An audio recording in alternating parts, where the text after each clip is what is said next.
Alexis AV Talk. Let's talk about workforce development. Alexis AV Rock. You're invited to the #1 event with Alexis LeBroy.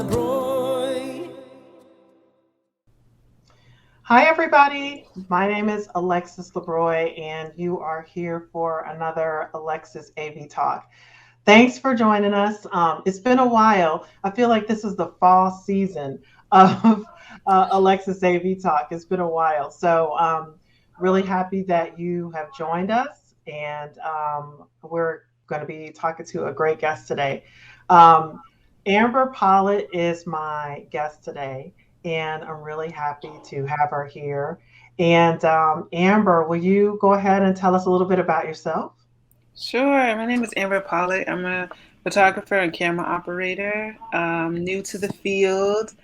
I started mainly in church, and I got excited about all the gear and technology and AV, and that's what led me down this path. So excited to be here, Alexis. I've been actually introduced to you from rAVe and from listening to you on the podcast. So it's so surreal to like actually be a guest. So I'm a gear coordinator at LiveX, a production company that focuses on streaming, events, productions, anything that's going on in New York City and abroad. We are there. I pretty much help organize the production, QRQC, all the gear, RMAs, test everything. I have my hands all dirty with all the equipment. So it's hard work, but it's pretty fun. It's really satisfying.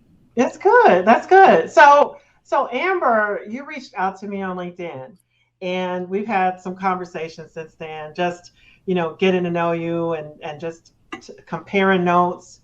And so I was like, okay, well, I need to bring Amber on to the show, and we should talk, not formally, but we should have a conversation about being in the industry and what it means. I've been in the industry for a little while, so I'm jaded about a few things, but you're relatively new to the industry. So I can see all the stars in your eyes and all the opportunity, and I'm excited to talk to you. So you have been working as a camera operator, as a photographer. You have your hands in a lot of different things that you're working on. So, one of the things that I wanted to know about is what is some of the cool technology that you use in your camera work and your being a filmmaker and a photographer? What's some of the cool technology that you use? I like there's this thing called an Optimus Shogun, Optimus Flame. So it's pretty much an external monitor that you could use to see like color and graphics really well on high res and low res and 4K on your camera. So I think that's pretty cool. And I get to work with that because of my job. So yeah, the Blackmagic Micro Studio cameras are really, really cool. And just personally, I'm trying to think about what I'm like, oh my gosh, super surprised. I think fiber optics is fascinating. Like that's something I'll never like completely, just like the fact that we thought about how to make that, like, is just beyond me. I feel super like taken back by that. And now I think there's fiber air that's coming out. They're like Google or Amazon. I could be wrong, but I definitely saw like a headline with that. But I clicked the article because it was super late at night. Should have been sleeping, but yeah, fiber is definitely something I'm just like, whoa, this is very cool. I just feel like it brings everything closer. Things that were too far apart before, it just brings it closer. It's faster. Lots of opportunities with fiber. And it's light through zeros and ones. Yeah. What? So yeah, I have a coworker. Who's an engineer, and I always bother them about it. It's just like, can you believe it? They're like, we told you already. I'm like, I know, but like, it's really cool. So yeah, it's something you can geek out to, right? Yeah, it's just like, whoa, this is so fascinating. That's cool. Yeah, so that's something that I really think is really cool. So Amber, you said that you work at LiveX and that you're a gear coordinator there. and that you've got your hands on all of the gear, you know, making the shows happen. So can you talk a little bit more about what you do there, and what are some of the cool shows that you've had an opportunity to work on? Right, thank you. So day to day, I'm usually packing equipment, making the gear list, helping the production pack and prepare for a show. And then when it comes back, I QRQC all the gear. I order new equipment if I see that production needs it. I'm also the main point of contact with our database system called IntelliEvent, which we use to track all of our equipment, making sure that everything is barcoded. We know where things are. Being really responsible for the moving parts of the gear and moving parts of equipment that we have. And just keeping a working memory of and also writing things down of where things are. We also rent out equipment. So that's like another piece of responsibility that I have too. And sometimes I'm able to go on shows, which is really cool. We did Times Square Alliance had yoga in Times Square, which is really cool this summer. Every year they do it. And so people are just like in Times Square doing yoga.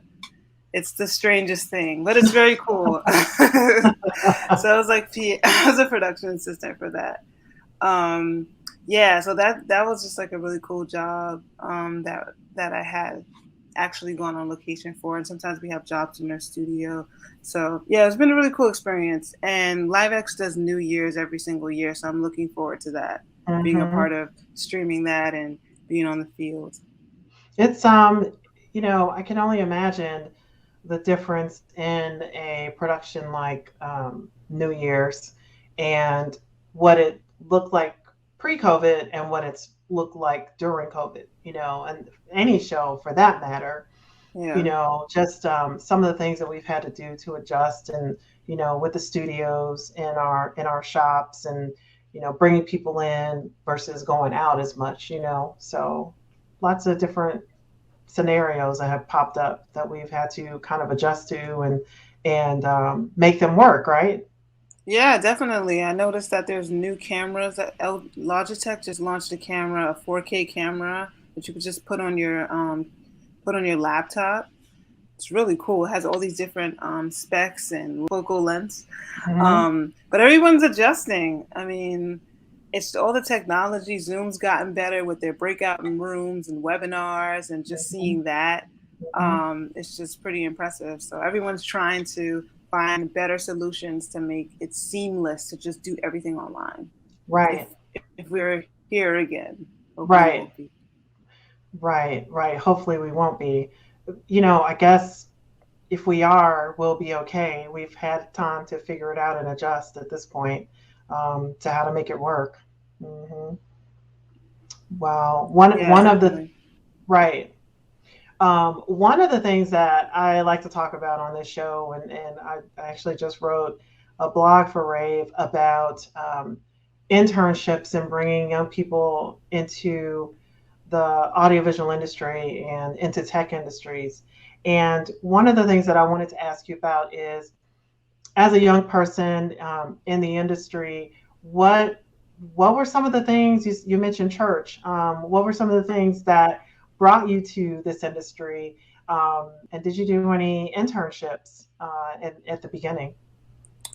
That's a great question. I feel like I fell into this like everyone else. Like, oh, this is the industry. I'm like, dang, that's not so cliche, but it was definitely really at the beginning of COVID that I decided that I wanted to get into this field. I was an equipment specialist at CUNY. And so I was doing similar work, but at a more structured and just a school. So it was like kind of the same every semester. So then I got laid off, and then I was like, I really like technology. I want to get into it. This is the future. Like, this is something that interests me. But then I took a Google IT course, and I realized that I don't really know if this specific way is what I want to do. And so I learned about AV and checked out Avix's website. but it was the pandemic, so I couldn't shadow anybody in this industry. I'm just like I'm a person who needs to have an example to learn. I can't just learn online. I did summer school online. It wasn't for me, but yeah. So that was the challenging part. It was really just trying to get into this industry. I listened to rAVe. I listened to all the podcasts. Like, how do you get in here? And it's just so convoluted. I didn't know. I just feel like a lot of people just came from different areas. Like some people came from sound engineering. Some people came from camera operators. A lot of people came from theater. And it didn't seem like a straightforward path. Mm-hmm. So I was just like, okay, I'm not alone. I got a lot of validation from other people that I kind of had like an interview with during COVID, like a sit down informational interview. And like, yeah, you have experience, like you are doing audio and visual technology. And I was like, oh, okay, yeah. But then you're already in the industry and you didn't even know. it was very much imposter syndrome-y, like, oh, I am doing this thing, but I thought that I needed like a stamp of approval or a stamp of like a certification or something like that. So that's been my, I guess, emotional experience throughout everything. But definitely just talking to other people has been helpful, and reaching out. I think that the pandemic has made it easier and less pressure to just reach out to people when you want to learn something, versus because everyone's online. We're all online. We're all like looking at movies. We're all like looking at something online. So now it's a good excuse to just like talk to people. Yeah, that's just been and then talking to people about where they started helped me. Like, where did you start? I know you're here doing this cool stuff, but where did you start? Right. So yeah, that's been my first question about like, how did you get into here? Because I don't really know. I don't think there's a right way or there's one way. But yeah, so my internships, that was a long answer, but my internships were mainly video and editing, like filming, editing. Yeah, mainly that. My degree was in journalism and media studies. So I wanted to be a journalist because that's what I learned. But it wasn't really like, after I left my senior year, I was more interested in film and camera operating. And then I was like, well, I don't really want to go to film school. And then I tried to get more experience with camera operator. And then I volunteered at my church and then got really good at it and felt more comfortable and confident, built my way up to being terrified of just being on the switchboard, TDing, and then being like, yeah, I got this. This live stuff is really exciting. Like my adrenaline got pumped up, is live. You just got to call the shots. You're in charge. Right. And I was like, yeah, this is more my speed. And then I was like, how do I like make this into a career? And that's when that question popped up. Like, how do I do this for a very long time? And that's when the exploration came about. Because I didn't have the language for what it was, but yeah. Yeah, I was like, how do I do this? That's great. It's great to know that, because, you know, we need to understand what are some of those barriers to entry.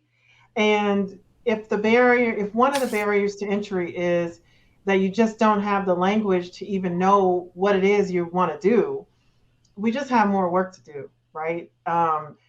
We need to be able to talk to younger people when they're in high school, talk to younger people in middle school.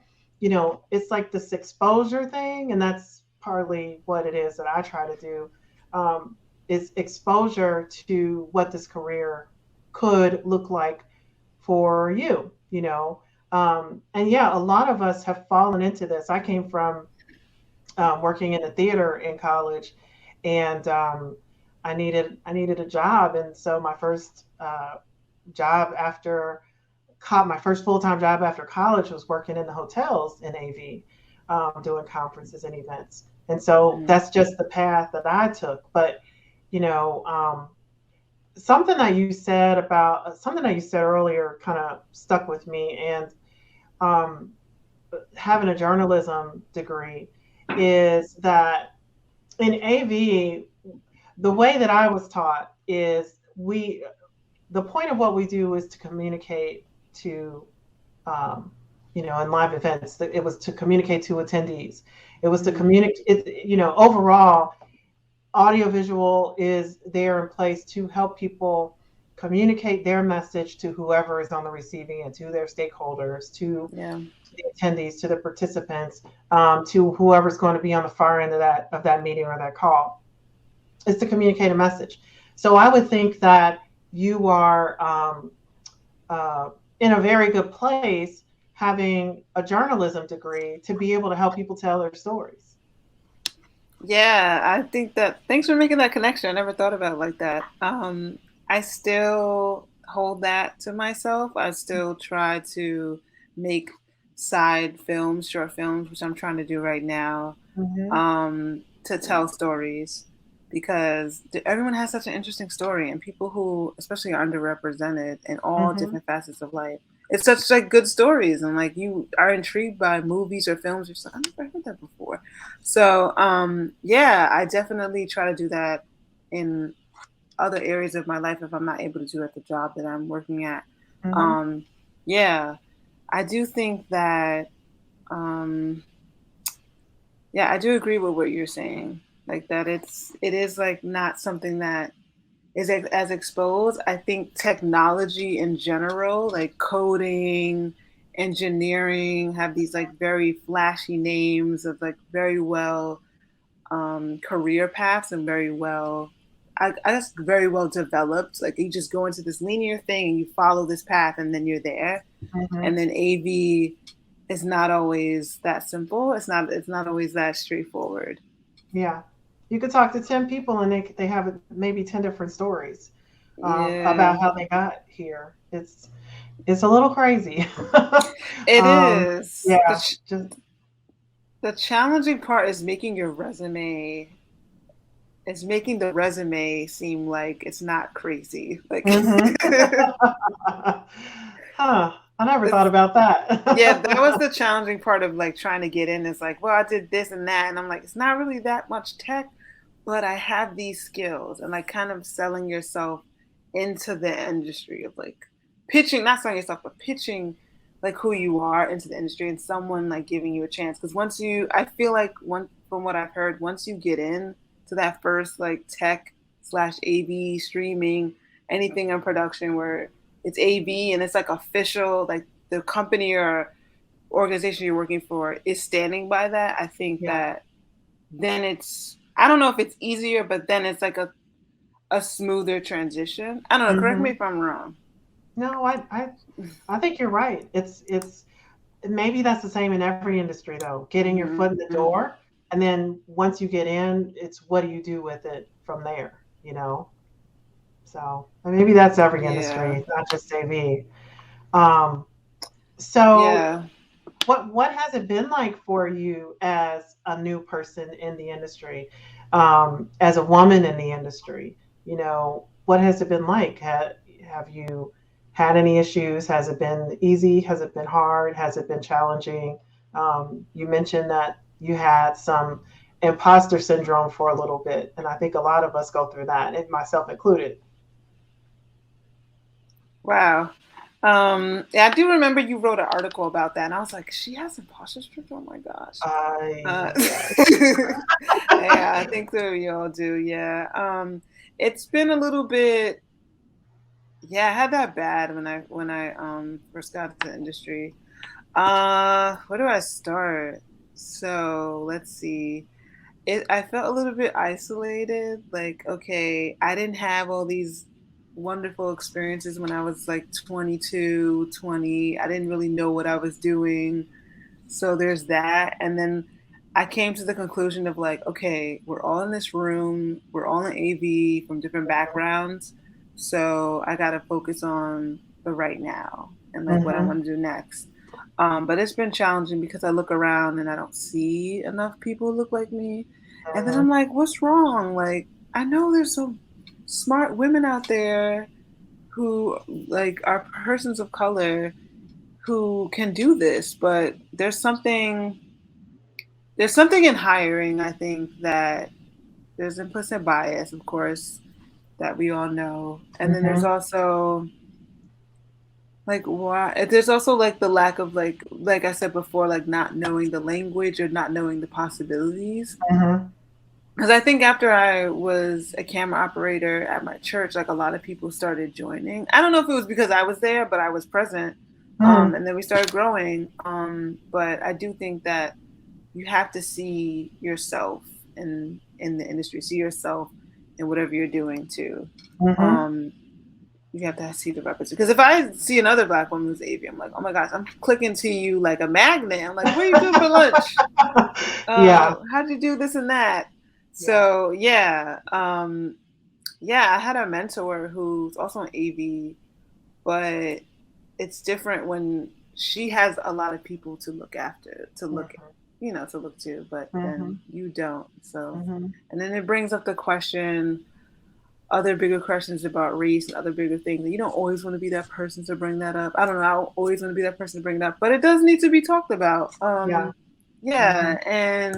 it's just, I think when there's a lack of representation, it does make me question. It did make me question, and sometimes it does make me question of like, should I be doing this? Yeah. I guess that's the doubt. That creeps in a little bit. It's you know, you hear the phrase representation matters, and it does sound cliche at this point, especially after these last several months, this past year. But it does matter. And when you see somebody who looks like you, who is a doctor or a lawyer, or an engineer, that makes you think, oh wow, maybe that's something that I can be, you know. And so I think that it does matter, and I think that it helps to build a narrative. I think it helps to tell a story for a young person, a young girl, a young boy who doesn't know anybody who does this. It's so funny. A few years ago, I guess now, my nephew was in town with his family for spring break, my brother and his wife and my two nephews. And the older nephew, he came with me to a regional AV industry trade show. And I was so excited that he came with me. And we just walked around and we introduced everybody. And, you know, he had on his crisp white shirt. And, you know, it just felt good, you know, that he was even remotely interested in hanging out with me, with Auntie, you know, for the day. But to be able to walk around and introduce him to people and let him look at the technology and, you know, have him be able to touch it. And, you know, it was cool. And I think that those are the kinds of things that we can do as an industry to reach back and pull somebody up with us. So talking to, like I said earlier, talking to young people, making sure that they see that there are Black women in this industry, that this is a viable industry for them, and that you can have a career. You know, we're here, and I don't know about you, but most techie people like us, we don't want to be out front. We don't want to be on a show, but it's one of those things, you know, that I push myself. I don't do it as often as I'd like to because it's weird for me. But you push yourself, and you're like, okay, somebody is going to see this, and they're going to get the idea that they can be here too, you know? Right. That's why I wanted you to be here. That's why I wanted you to be here. I was like, somebody is going to see Amber and they're going to go, I want to do what she's doing. She's amazing. Thank you. I think you're amazing, and you're doing this, and you didn't think you would be able to do it, and you're doing this now. And look at that. You're in front of the camera. Yeah. It's true. We do have to push ourselves. I'm actually, LiveX has a YouTube channel, and we do unboxing videos of all the new equipment we have. And so if you go on the YouTube page, I'm there unboxing some Black Magic Design products. All righty. That was nerve-wracking. It was Well, see, you're the person usually behind the camera. You're the You're the editor. You know, you're putting it together, so that makes sense to me. Yeah, but I'm not usually in front. So no, I was in front of the camera. Yeah. I was just like, oh, I was all mic'd up and I was like, I had to do the take like 5-6 times and like, can't say this. Like it was like, okay, anchors have it. It's, I have respect for them. You gotta enunciate your words and like, I said enunciate your words and like, and like not laugh randomly or like one time, spitting by accident, but yeah. So yeah, those are accidents. Yeah, those are accidents. Camera. So many takes by accident. Yeah. But it was fun though. It was fun to represent the company and to do the unboxings and to be in front of camera and just know that like, okay, you could do this. Yeah. Yeah. Right. Well, we talked about you being a filmmaker. I looked at some of your videos and I was just blown away. The yellow film, it reminded me of Beyonce's movie that she just did, in Africa. That's what it reminded me of. I was like, oh, this is amazing. I love it. Thank you. I had a friend, Mealy, who was a director of that. Yellow, her vision was really cool. So yeah, it was like a collaboration of like so many different artists. But I was really blessed to be a part of that. It was really cool. So I used like a gimbal for the first time on my camera. Yeah, it was like to take poetry and words together. And I also worked on like something very similar called the Creative Garden with one of my friends, Chelsea, who took her poems of sort of going through a lot of pressure moving to New York. And I just followed her life in New York City and like through a series of different poems. So yeah, that was really fun. It's really nice to do narratives. And I think I've only worked with women of color. I just noticed that. I was like, oh, okay. Yeah, I guess that's what I know. So, but it's cool. Well, I'm definitely going to put a link to your videos in the description so people can check them out because I just think I just think it's artfully done. It's creative, really, really pretty, hearing on your video on the Creative Garden with your friend, she's finding herself, she's trying to figure out what is going on. How do I do this? Yeah. And I just think that speaks to so many people, but they just don't say it out loud. Yeah. Yeah, definitely. Just like we said with imposter syndrome too. Yes.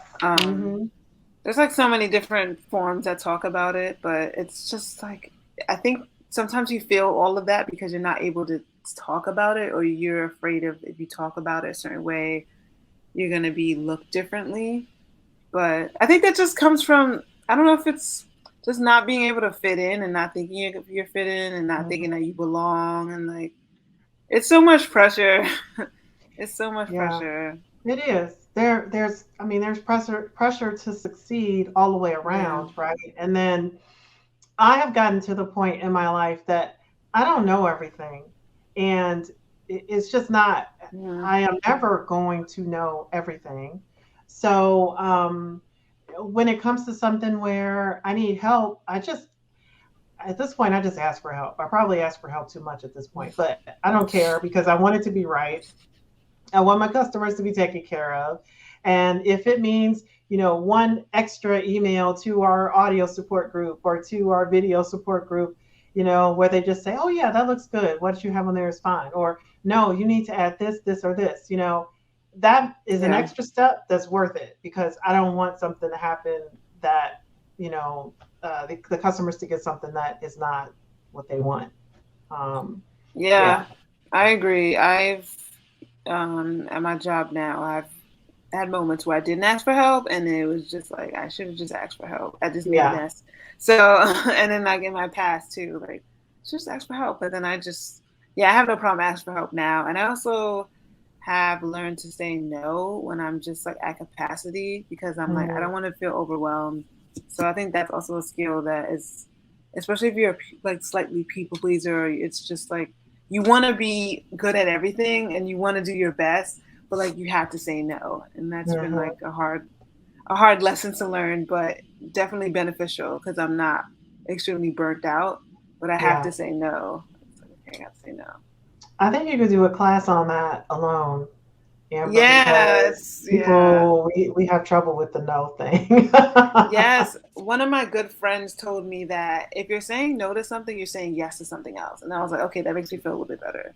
All right. I like that. I know. I like that too, right? It's like, okay, I really want to go out, but I'm saying no because I'm saying yes to sleeping in. Right. And so you can be better tomorrow and get all the things that you need to get done. Yeah. Exactly. It's like, okay, I'm saying yes to this thing. So that'll take the ease off if anyone, learn something from this conversation. They know. Yeah, they know. Okay. You can say no.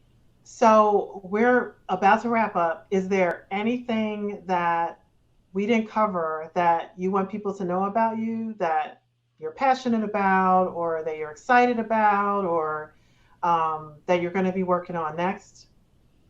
Yes. So there's this project that's been looming over my head.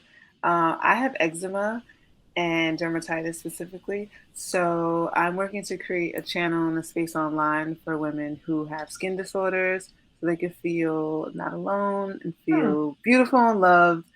It's just something that I've had a challenge with my entire life.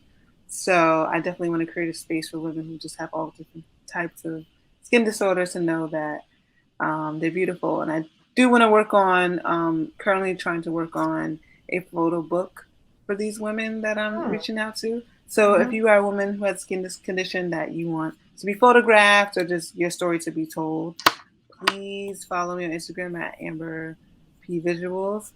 So yeah, that's something that I'm like passionate about. That's great. I was looking, I did not see the Savage X Fenty fashion show yet. Yeah. But I was looking at, somehow it popped up on my Facebook to look at, it was a sale or something. So I was looking at some of the different products on there, the clothing on there, and there are women and men that are all different shapes, that have all different complexions, that have different skin disorder. It's amazing. It is so inclusive that, I've heard about it and I've seen some videos online and stuff, but I've never watched a fashion show all the way through. But it was so inspiring, so it makes me think of that when you say that that's your next project, because, I think that there is an audience for people who want to hear and see truth. This is real life.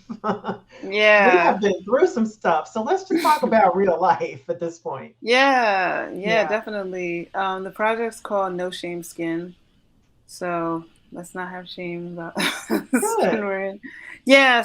So that's something that it's very personal. It's taken me forever to when something's like so close to you, it's just like, okay, you really got to put yourself out there.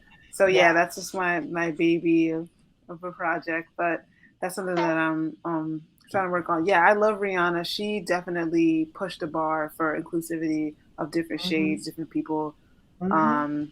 She's just doing amazing things. Yeah, younger. I didn't see. I'm gonna see that today. Yeah, I'll have to see it over the weekend. Yeah, exactly. Well, Amber, thank you for joining me today. I really appreciate it. You gave your Instagram. Can you give that again? Just tell people how they can reach you. You can reach me at Amber P Visuals on Instagram. You can follow No Shame Skin on YouTube, noshameskin@gmail.com too. If you have any inquiries, if you want to share your story about your skin condition, please let me know. I'm very interested in telling your story. Great. I may have to send you a picture from back in the day. Great. Well, thank you again for being here. I really appreciate it. Everybody, thanks for joining us for the show today. And I'll have links to Amber's films, her short films that she's produced and that she's edited and that she's filmed. I'll have links for those in the description as well, so you can check it out. Thanks again. Thank you. Alexis AV Talk. Let's talk about workforce development. Alexis AV Rock. You're invited to the #1 event with Alexis Love.